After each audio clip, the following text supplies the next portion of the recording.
She never meant to fall asleep there. Not in his office, not on his leather couch. But when you work 3 jobs to keep your brother alive, sometimes your body decides for you. Sophie Chun had always believed in hard work and faith. Even when the hospital bills buried her, even when her younger brother's dialysis treatments cost more than she earned in a month, even when hope seemed foolish, she believed. But the night she collapsed in the office of Seattle's most powerful tech CEO, everything changed. He wasn't supposed to find her. He wasn't supposed to care. And he certainly wasn't supposed to remember her name. Yet he did. And what happened next would transform both their lives forever. Before we continue, drop a comment telling us where you're watching from. And if you're new here, hit that subscribe button so you never miss our upcoming stories. Sophie Chin's alarm went off at 4:30 a.m., just like every morning. She silenced it quickly, careful not to wake her brother Danny in the next room. Seattle's rain tapped against the window of their tiny apartment in the International District. Sophie had grown up here, in this neighborhood of tight-knit families and the smell of her grandmother's dumplings on Sunday afternoons. Her grandmother used to say that persistence was the key to survival. Sophie believed her. She had to. At 16, Sophie watched her mother lose a battle with lupus. The medical bills drained everything. Her father, unable to cope with the loss and the debt, disappeared 2 years later. Just vanished one day with a note that said, "I'm sorry." That left Sophie, then 20 years old, to care for Danny, who was only 12 and had been born with kidney disease. The doctors said he needed regular dialysis to stay alive. The treatments were expensive. Jobs in Seattle paid well, but not well enough. But Sophie didn't complain. Complaining never paid bills or kept Danny healthy. She worked as a night custodian at Harrison Tech Tower downtown. She cleaned offices while the city slept, while successful people dreamed in their comfortable homes. During the day, she worked at a coffee shop. On weekends, she did freelance graphic design work, a skill she taught herself through free online courses. She saved every dollar. She skipped meals so Danny could eat. She wore thrift store clothes and walked everywhere to save on bus fare. At 26, Sophie had never been on a date. Never had time for romance or parties or the carefree life her college friends posted about on social media. Her life was survival, and she carried it with quiet strength that most people never noticed. But she believed God noticed. Even when her hands ached from scrubbing floors, even when exhaustion made her bones feel like lead, even when she cried in the shower wondering how she'd afford next month's treatment, she believed there was a purpose. She just didn't know what it was yet. Meanwhile, across the city in a glass penthouse, Marcus Harrison lived in a completely different universe. At 34, Marcus was the founder and CEO of Harrison Technologies, a software company worth billions. His face appeared on magazine covers. Tech blogs analyzed his every business move. He lived in luxury most people couldn't imagine. But inside, he felt hollow. Marcus had been raised by parents who believed emotions were liabilities. His father, Robert Harrison, was a venture capitalist who taught him that feelings clouded judgment. His mother, Catherine, was a corporate attorney who viewed relationships as strategic partnerships, nothing more. Marcus learned to speak in data and decisions, never in feelings or needs or hopes. He grew up watching his parents maintain separate lives under the same roof. They attended charity events together. They smiled for cameras, but they never laughed together, never touched, never loved. And Marcus became exactly what they created: successful, respected, feared, and completely alone. He could command a boardroom. He could negotiate deals worth hundreds of millions without hesitation. But he couldn't remember the last time someone asked how he was doing and actually cared about the answer. He'd had relationships, beautiful, intelligent women who wanted access to his world. But every relationship felt transactional. Eventually, he stopped trying. Late at night, when the city lights sparkled below his floor-to-ceiling windows and silence pressed against him, Marcus wondered what it would feel like to be truly known. Not as a CEO, not as a Harrison, just as a person. He didn't know the answer was scrubbing floors 15 stories below him. What would you do if you worked 3 jobs just to survive? Tell us in the comments below. And don't forget to subscribe for the next chapter. Things are about to get interesting. Sophie had been assigned to the executive floor for 6 months. The 25th floor, where the powerful people worked. CEOs, venture capitalists, tech innovators. People who changed the world with ideas while she cleaned up after them. She'd learned to be invisible. Move quietly, work efficiently, disappear before anyone noticed you were there. Wednesday evening, October 15th. Sophie entered the executive suite at 11 p.m. Marcus Harrison's office. She knew his name because her supervisor had given explicit instructions. This office must be perfect. This client is our biggest contract. One complaint, and we all lose our jobs. He wasn't supposed to be there. According to the schedule, he had meetings across town until at least midnight. Sophie had checked twice. She worked methodically despite the exhaustion. She'd already worked 7 hours at the coffee shop. Her feet throbbed. Her back ached. But Danny's next treatment was in 3 days, and she was still $400 short. She vacuumed the carpet, dusted the desk, wiped down the windows, emptied the trash. And then she made a mistake. She sat down on the leather couch. Just for 60 seconds. Just to stop the room from spinning. But exhaustion doesn't negotiate. It steals consciousness without warning. Sophie's eyes closed. Her breathing deepened. Her body slumped sideways. And she was gone. Asleep on a billionaire's couch, still in her cleaning uniform. 20 minutes later, the door opened. Marcus walked in, tired and frustrated. His meeting had ended early. The investors had canceled last minute. He was ready to review some documents and head home. He stopped when he saw her. At first, he thought someone had broken in. Then he saw the cleaning cart by the door, the vacuum in the corner, and the young woman curled up on his couch. She looked peaceful in a way he'd never seen anyone look. Her dark hair fell across her face. Her hands were folded near her chest. There was something innocent about her presence, something unguarded. Marcus had fired employees before without hesitation. He didn't lose sleep over business decisions. But something stopped him this time. He cleared his throat softly. Sophie woke like someone surfacing from deep water. Her eyes flew open. Confusion, then recognition, then pure terror flooded her face. She bolted upright, so fast she nearly fell off the couch. "I'm so sorry, sir. Please, I didn't mean to. Please don't fire me. My brother needs his treatments. Please, I'm so sorry. Please." The fear in her voice was the kind that comes from knowing one mistake can cost you everything. Marcus had fired dozens of people. It was just business. But this time, something in her desperate eyes made him pause. "Sit down," he said quietly. Sophie froze, staring at him like he'd spoken another language. "It's fine," he added. His voice sounded tired, even to himself. She stared at him, waiting for anger, for threats, for termination. But his expression was just exhausted. Maybe as exhausted as hers. "Do you always work this late?" he asked. It wasn't an accusation. It was a genuine question. Sophie nodded slowly. "My brother has kidney disease. He needs dialysis 3 times a week. The treatments are expensive. I work extra whenever I can." Her voice was barely a whisper. She was still braced for him to fire her. But Marcus just nodded. He didn't say anything else. He walked to his desk, opened his laptop, and started working. After a moment of shocked silence, Sophie quietly finished cleaning and left. She expected to be fired the next day. She prayed all night. "God, please. I can't lose this job. Danny needs me. Please." But the next day, nothing happened. No phone call. No termination notice. No meeting with her supervisor. Instead, something stranger occurred. Marcus requested that only Sophie clean his office. Not any custodian, specifically her. Her supervisor was confused, but didn't question it. Marcus Harrison got what Marcus Harrison wanted. Word spread fast. Whispers followed Sophie through the building. Some said he was another rich man playing games with someone powerless. Others said she must have done something inappropriate.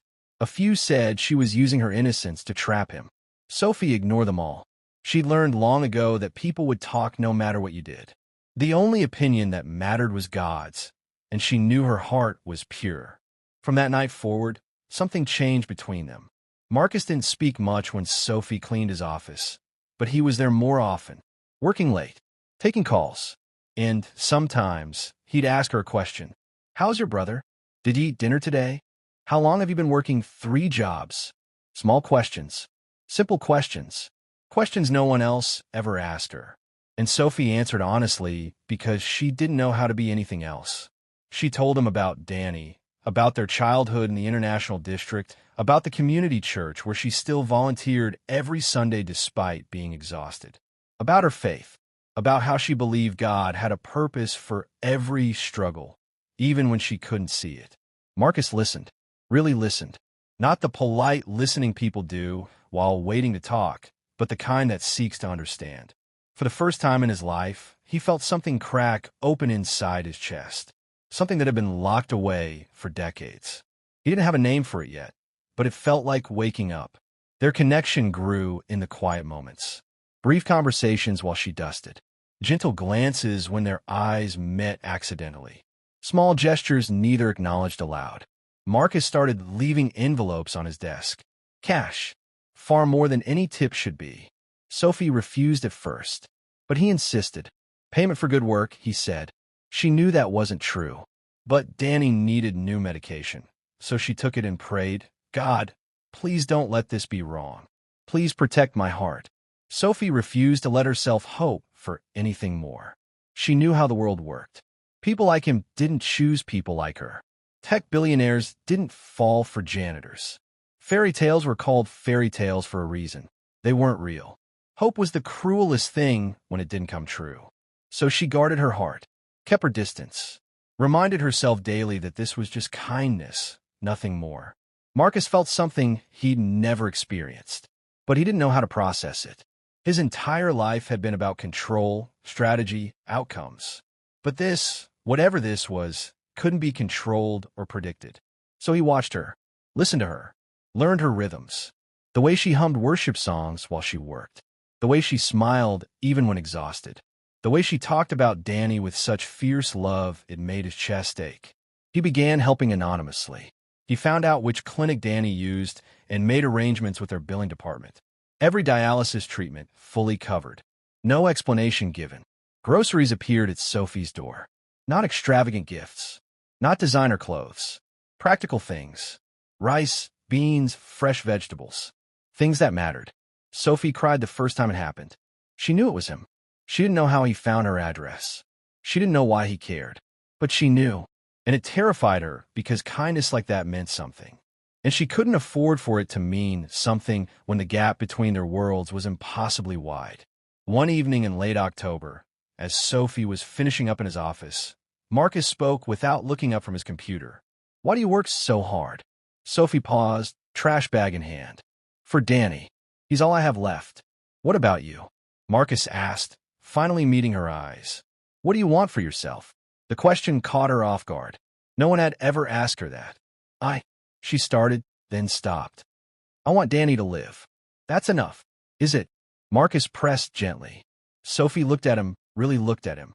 In that moment, she saw past the expensive suit and the powerful title. She saw loneliness. The same loneliness she felt. What do you want? She asked quietly. Marcus was silent for a long time. Then, almost too soft to hear, I want to matter to someone. Really matter. Not my money or my company. Just me.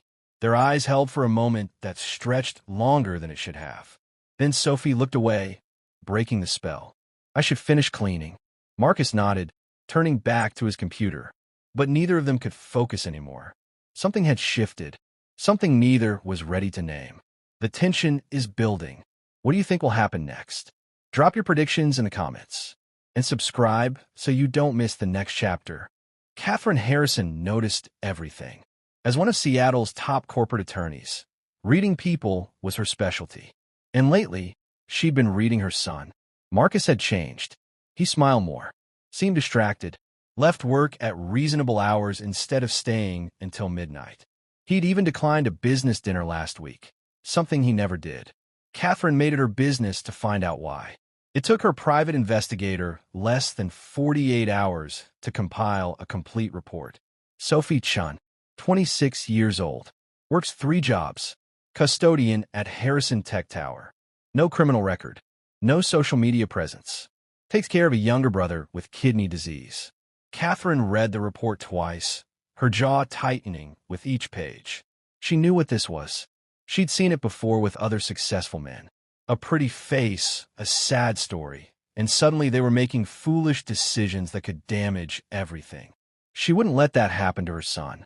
On a gray November morning, Catherine arrived at Harrison Tech Tower unannounced. She walked through the lobby like she owned it, which, technically, she partially did. The Harrison family had investments throughout Seattle. She found Sophie's supervisor and made a simple request. I'd like to speak with the custodian assigned to my son's office. It's regarding service quality. 20 minutes later, Sophie walked into a small conference room. Catherine sat at the head of the table, perfectly composed in a tailored gray suit. Sophie knew immediately this wasn't about service quality. Sit down, dear, Catherine said. Not a request, a command. Sophie sat, hands folded in her lap, heart pounding. Catherine poured tea from a service she'd had brought up, acting as though they were friends meeting for lunch. You're a sweet girl, Sophie, Catherine began, her voice smooth and controlled. I can see why my son has taken an interest in you. You have a certain genuineness. A purity, perhaps. Sophie said nothing, just listened. But, dear, Catherine continued, leaning forward slightly, my son's world is not for people like you. The pressure, the scrutiny, the expectations, you would be crushed by it. And Marcus, she paused delicately. He would eventually resent you for not understanding his world, for being a vulnerability his competitors could exploit. Sophie felt something break inside her chest, but she didn't cry, didn't argue. She'd learned that arguing with powerful people was pointless. I understand, Sophie said quietly. She stood. Thank you for your honesty. Catherine watched her go, satisfied. She'd expected tears, anger, begging. But Sophie's quiet dignity was almost admirable. Almost. That night, Sophie sat in Danny's hospital room while he slept after dialysis. She watched the machines beep, measuring his heartbeat, keeping him alive. Catherine was right. Sophie didn't belong in Marcus's world. She would become a target, a weakness, a liability. And she loved him too much to let that happen. Wait, loved him? The realization hit her like a wave. Yes, somewhere between those quiet conversations and gentle glances, she'd fallen in love with Marcus Harrison, which made what she had to do even harder. Sophie made her decision. She called her supervisor and quit effective immediately. She closed her bank account. She packed what little they owned. A cousin in Portland had offered her a place to stay months ago. It was time to take her up on it. No note, no goodbye, no explanation to Marcus. Just gone. The next morning, Marcus arrived at his office earlier than usual. He'd been thinking about Sophie all night, about their conversation, about the way she'd looked at him. He was going to ask her to dinner. Nothing inappropriate, just dinner. A chance to talk outside these walls. But when he arrived, a different custodian was cleaning his office. Where's Sophie? He asked immediately. The woman looked up, startled. Oh, she quit? Yesterday. Just called and said she wouldn't be coming back. Marcus felt like the floor had dropped out from under him. Did she say why? No, sir. Just quit. Marcus stood frozen in his doorway. The office suddenly felt too large, too empty, too cold. She was gone. Marcus tried calling Sophie immediately. The number went straight to voicemail. Not disconnected, but never answered. He called a coffee shop where she worked. They said she'd quit 2 days ago. No forwarding information. Her apartment building manager said she'd paid through the end of the month and left. No forwarding address. For the first time in his adult life, Marcus felt truly helpless. He couldn't buy information that didn't exist. He couldn't leverage connections that led nowhere. He couldn't force the universe to give him what he wanted. Sophie had vanished, and with her, something he hadn't even known he was missing. He realized with crushing clarity that he loved her. Not the idea of her. Not the novelty of someone who treated him like a person instead of a bank account. The actual woman, who hummed while she worked, who talked about faith like it was oxygen, who loved her brother more than life itself. He loved her, and she was gone. Marcus threw himself into work, but it felt meaningless. Every meeting, every deal, every success, It all felt hollow without someone to share it with. His mother watched with quiet satisfaction. She'd won. Sophie was gone. Marcus would move on. The family legacy was secure. Until Marcus found the payment records. He was reviewing Harrison Tech's charitable foundation expenses when he noticed something odd. A payment to Seattle Kidney Center. $50,000. Paid in full 3 days after Sophie disappeared. Marcus pulled the detailed records. The payment covered Daniel Chin's dialysis treatments for the next 2 years. Paid from Catherine Harrison's personal account. Marcus sat in his office for a long time, the city sprawling below him, and he understood. His mother had paid for Danny's treatments in exchange for Sophie's disappearance. She'd used the one thing Sophie loved more than anything, her brother's life. And Sophie had chosen Danny. Of course she had. She would always choose Danny. Marcus felt something inside him harden. Not anger, something colder, clearer. He picked up his phone and called his mother. "We need to talk. I'm coming over." An hour later, Marcus walked into his parents' Bellevue mansion. His mother sat in the living room, tea in hand, perfectly composed. "You had no right," Marcus said. His voice was quiet, controlled, but underneath was a rage that made his mother's eyes widen. "I was protecting you. You were protecting yourself," Marcus interrupted, "from the possibility that I might actually choose happiness over your approval, that I might become someone you couldn't control. She was beneath you, Marcus. You know this." Marcus laughed, but it wasn't a happy sound. "You raised me to be empty. You taught me that love was weakness, that emotion was failure, that the only things that mattered were legacy and power and control. And I believed you. For 34 years, I believed you." He stepped closer, but Sophie showed me something different. She showed me what real strength looks like. Sacrificing everything for someone you love. Choosing kindness when life gives you every reason to be bitter. Having faith when the world tells you to give up. His voice dropped. "She's not beneath me, Mother. She's everything I should have been." Catherine stood, her face hardening. "If you pursue this, I'll cut you off. Disinherit you. You'll have nothing." Marcus looked at her with something like pity. "I already have nothing. Money and power and status mean nothing when you're completely alone. I'm going to find her. And when I do, I'm going to spend the rest of my life proving to her that love was worth the risk." He turned and walked out.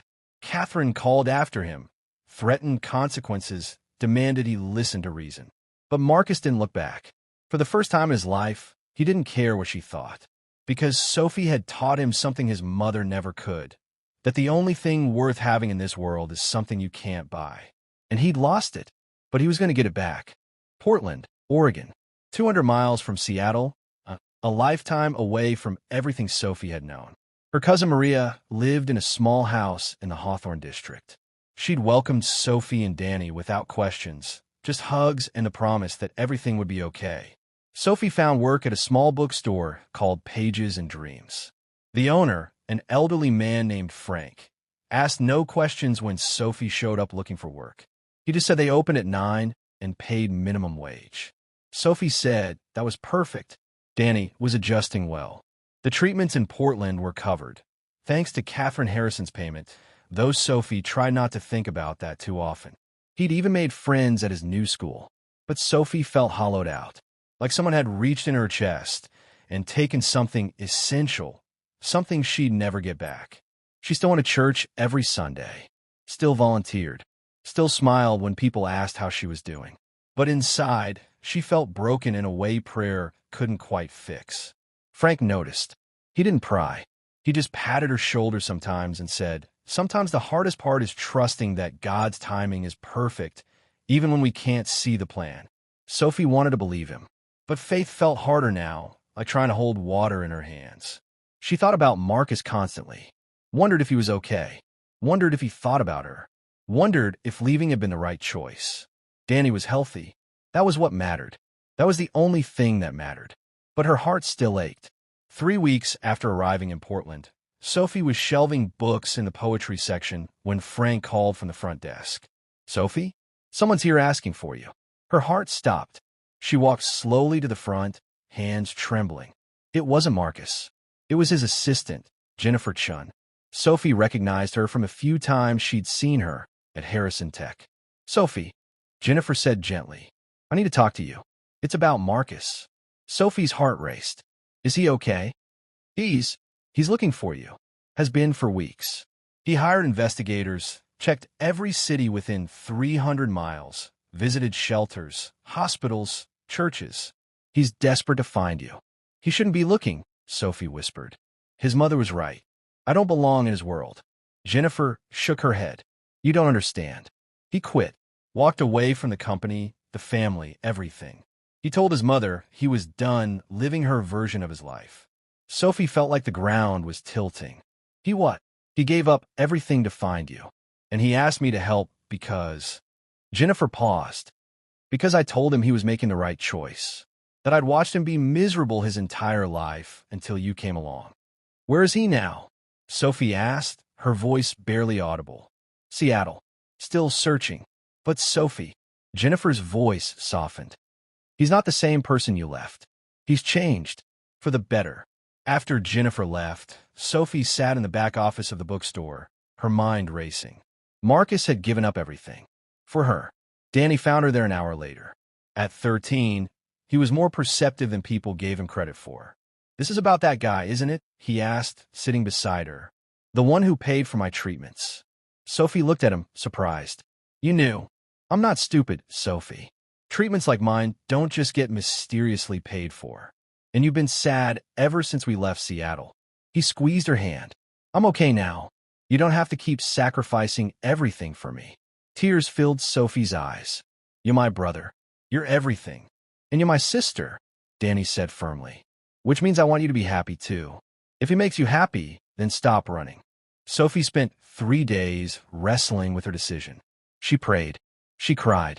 She paced her small room at Maria's house until she wore a path in the carpet. On the 4th day, she made her choice. She called Jennifer and asked for Marcus's number.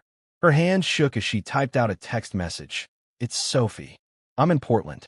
If you still want to talk, I'm at Pages and Dreams bookstore on Hawthorne. She hit send before she could change her mind. The response came 30 seconds later. I'm leaving now. I'll be there in 3 hours. Sophie spent those 3 hours in a state of anxious terror. She changed her shirt twice, fixed her hair 4 times, prayed constantly. Frank watched her with knowing eyes. Big day, huh? Maybe, Sophie said. Or maybe the worst mistake of my life. Or maybe, Frank said gently, it's exactly what's supposed to happen. Trust the timing, Sophie. God doesn't make mistakes. At 2:47 p.m., the door chimed. Marcus walked in, and Sophie's heart stopped. He looked different, tired, thinner. He wore jeans and a simple sweater, no expensive suit. His hair was slightly messy, like he'd been running his hands through it.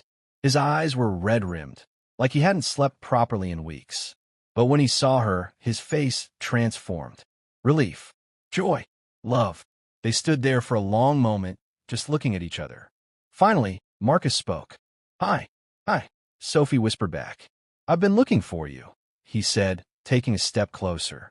Everywhere. I thought. I was afraid I'd never find you.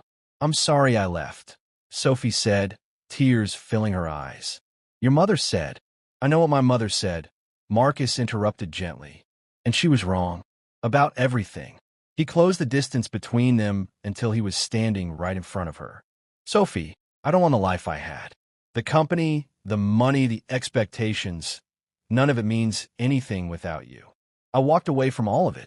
Marcus, you can't do that. I already did, he said firmly. I transfer my shares to my mother. I'm done with that world. But I'm not done with you. If you'll have me. Sophie couldn't speak, couldn't breathe. I know I don't deserve another chance. Marcus continued. I know I should have stood up to my mother sooner, should have fought for you, should have told you how I felt before you had to run. But I'm here now, and I'm asking you. I love you, Sophie blurted out. The words tumbled out before she could stop them. I've loved you since that first night when you didn't fire me. I tried to stop. I tried to forget. I couldn't. Marcus's eyes shone with tears. I love you too. I think I have since the moment I saw you asleep on my couch, looking more peaceful than anyone I'd ever seen. You showed me what it means to actually live, not just exist. Your family. Doesn't matter Marcus said. You matter. Danny matters. Building a real life matters. I don't need their approval anymore. But what will you do? Sophie asked. You walked away from everything. Marcus smiled. A real smile. I'll figure it out. Maybe I'll work here. He glanced around the bookstore. I like books. Despite everything, Sophie laughed. The sound was like sunshine breaking through clouds. I have a better idea, she said. There's a nonprofit in Portland that helps families with medical expenses. They need someone with business experience to help them grow. I saw a posting last week. Marcus looked at her with such tenderness it made her chest ache. You'd help me find a job? Partners help each other, Sophie said softly. That's how this works, right? Marcus reached out and cupped her face gently in his hands. I'm going to spend the rest of my life being worthy of you. You already are, Sophie whispered. You crossed 200 miles to find me. You gave up everything. You chose love over legacy. Marcus, you're already worthy. He kissed her then, soft, tender, like he was holding something sacred, like he was finally home. Frank cleared his throat from behind the counter. Sorry to interrupt, but this is absolutely wonderful, and I'm not crying, I just have allergies. They laughed, still holding each other. The next 3 months were the hardest and most beautiful of both their lives. Marcus got the job at the nonprofit New Start Foundation. The pay was a fraction of what he'd earned before, but he came home every day feeling like he'd actually accomplished something meaningful. Sophie continued working at the bookstore, though Frank gave her a raise and promoted her to assistant manager. They rented a small apartment near Danny's school. It had creaky floors and outdated appliances, but it was theirs. They furnished it with thrift store finds and hand-me-downs from Maria. Danny thrived. His health was stable, and he loved having Marcus around. They developed a routine. Marcus helped him with homework while Sophie made dinner. On Saturdays, they'd explore Portland together. On Sundays, they attended church as a family. It was ordinary. It was simple. It was perfect. But not everyone was happy about their relationship. Catherine Harrison showed up unannounced on a rainy Tuesday evening in February. Sophie answered the door and felt her stomach drop. Mrs. Harrison. Sophie, Catherine said coolly. May I come in? Sophie wanted to say no, but she'd been raised to be polite, even to people who'd hurt her. She stepped aside. Marcus appeared from the bedroom, his face hardening when he saw his mother. What are you doing here? I came to talk sense into you, Catherine said, looking around the small apartment with barely concealed disdain. This is what you've chosen? This poverty. This is called living, mother, Marcus said. Something you've never understood. Catherine's eyes snapped to him. I gave you everything. You gave me nothing that mattered, Marcus said quietly. You taught me how to make money, but not how to be happy. You showed me how to succeed, but not how to love. You built my life around things that mean nothing when you're alone. You're throwing away your legacy for a girl who...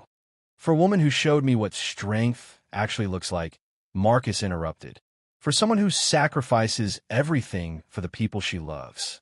For a person who has more character in her little finger than you've had in your entire life.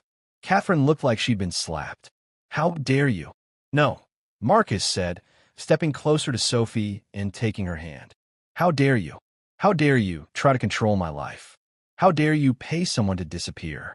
How dare you show up here thinking you have any right to judge the choices I've made? His voice softened but remained firm. I love her, mother, and I'm going to marry her. You can be part of our lives or not. That's your choice. But you will not disrespect her ever again. Silence filled the apartment. Catherine stared at her son, really looked at him for the first time in years. What she saw made her breath catch. He was happy, genuinely happy, something she'd never seen before. You really love her, Catherine said quietly. It wasn't a question. More than anything, Marcus confirmed. Catherine turned to Sophie. And you love him? Not his money or his name. Sophie met her eyes steadily. I loved him when I thought loving him meant losing everything. I love him enough to walk away to protect him. And I'll love him whether we have this apartment or a mansion or nothing at all. Something shifted in Catherine's expression. Not acceptance, not yet, but maybe the beginning of understanding. I never learned how to love like that, she admitted quietly. I was taught that love was a weakness. It's not, Sophie said gently. It's the only thing that makes us strong.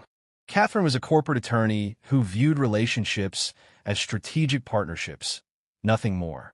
Marcus learned to speak in data and decisions, never in feelings or needs or hopes. He grew up watching his parents maintain separate lives under the same roof. They attended charity events together.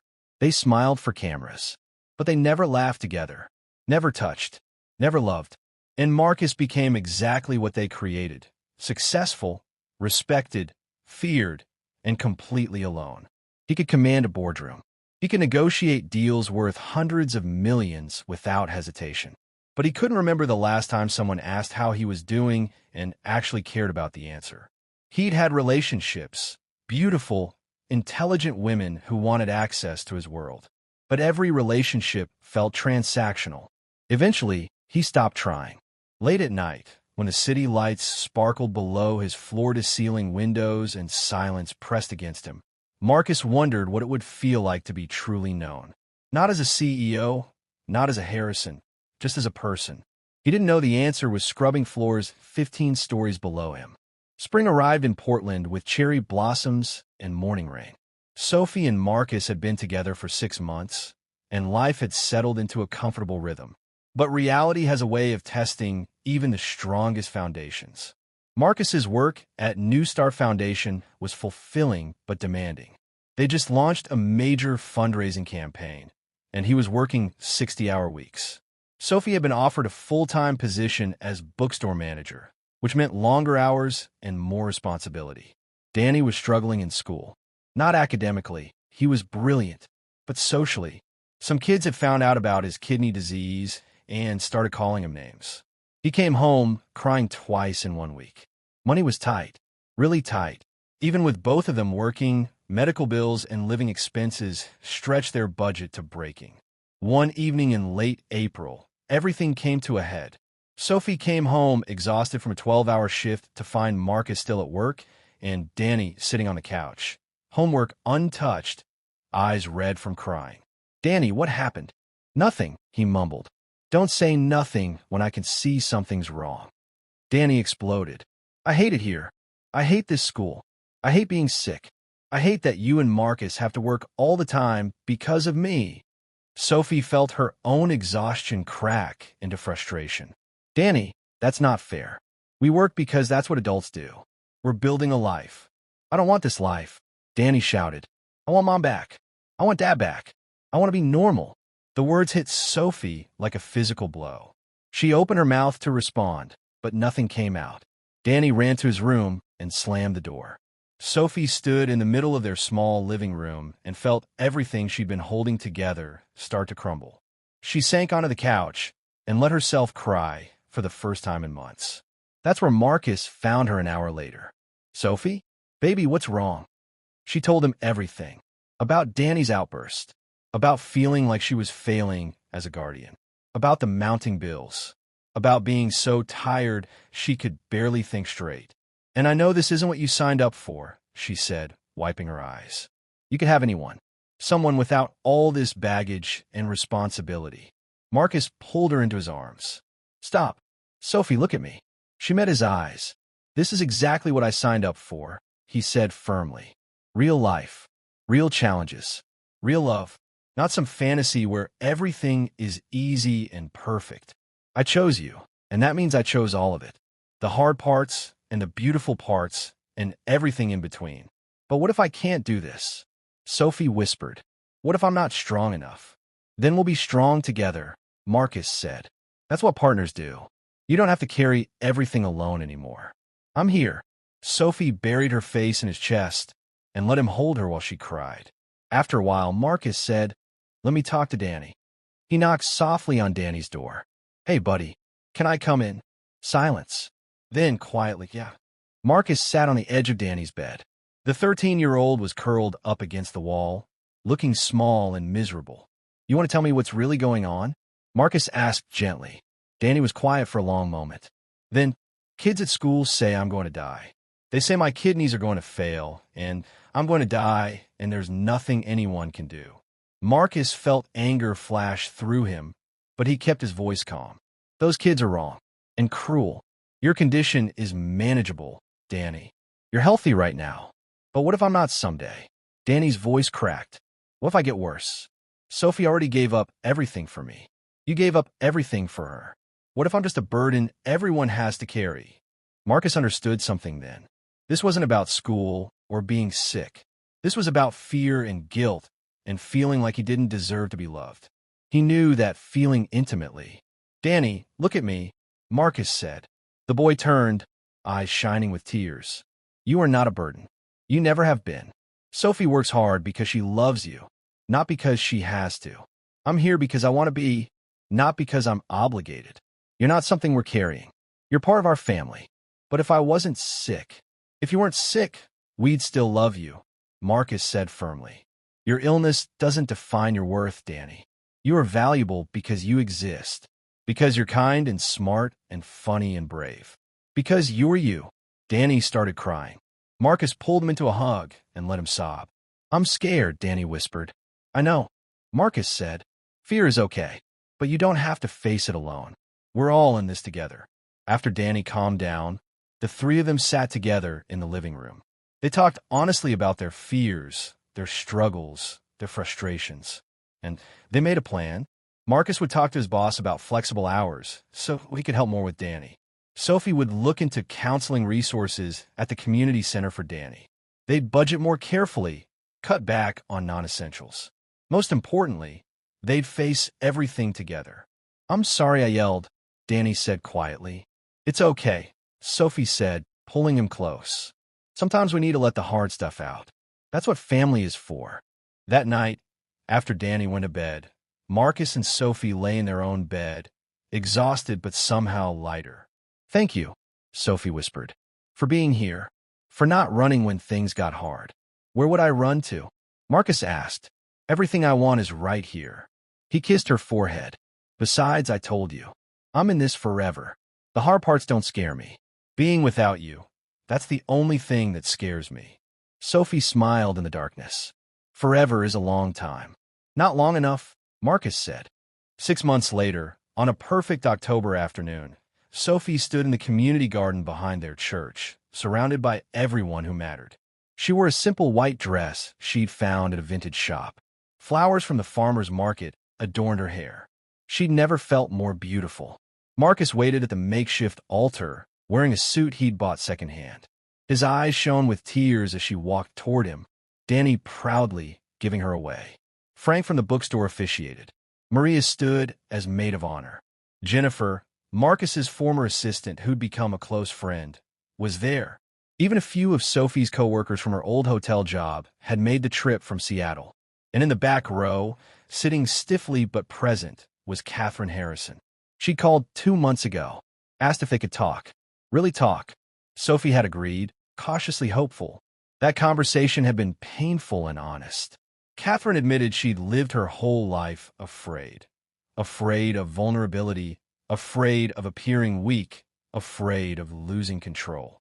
She'd built walls so high she'd forgotten what it felt like to let someone in. I don't know if I can change, Catherine had said, but I want to try. For Marcus, and for you. It was a beginning. Now, as Sophie and Marcus exchanged vows they'd written themselves, Catherine watched her son with something like wonder. Marcus, promised to choose you every day, Marcus said, voice thick with emotion. In the easy moments and the impossible ones. When we have plenty and when we have nothing but each other. You taught me what it means to truly live, and I promise to spend my life showing you that your faith and love was never misplaced. Sophie's turn. Sophie, promise to let you carry me when I'm tired. To let you love me even when I think I don't deserve it. You showed me that being strong doesn't mean doing everything alone. You taught me that love isn't weakness. It's the bravest thing we can do. I promise to be brave with you every single day. There wasn't a dry eye in the garden. When Frank pronounced them husband and wife, the small crowd erupted in cheers. Marcus kissed Sophie like she was oxygen itself, and she kissed him back like she was home. The reception was held in the church basement. Potluck dishes covered folding tables. Someone's cousin played guitar.